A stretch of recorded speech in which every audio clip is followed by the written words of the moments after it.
Besides providing reliable power service, Tacoma Power is also a land steward. Part of the utility's responsibility is to mitigate potential impacts to fish and wildlife around its 7 hydroelectric dams. Tacoma Report's John Phillips shows us how biologists are measuring the impact of their work with wildlife. The hills above Tacoma Power's Cushman Hydro Project are alive.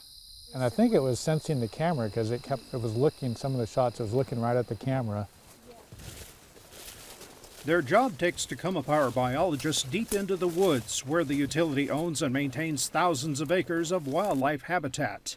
This infrared motion sensing camera, placed along a well-used game trail, is one of the tools they use. The cougar are here because the deer and the elk are here. A periodic check of the camera shows elk, deer, and lots of other critters. We keep an annual species list for each project, and it just gives us a good idea of what's using the lands.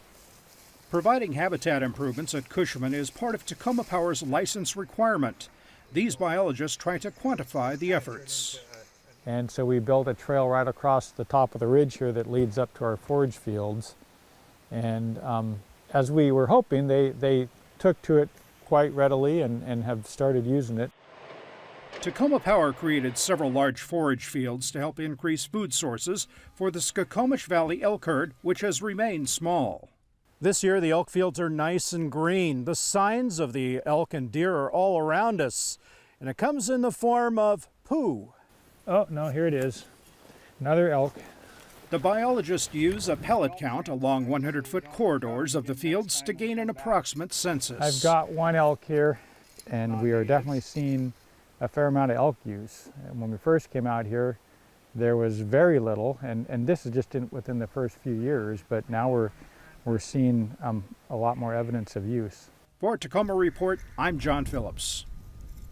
Fish and wildlife enhancements at Cushman have been ramping up since a new 50-year federal license was issued in 2010. The work and field monitoring will continue throughout the license period.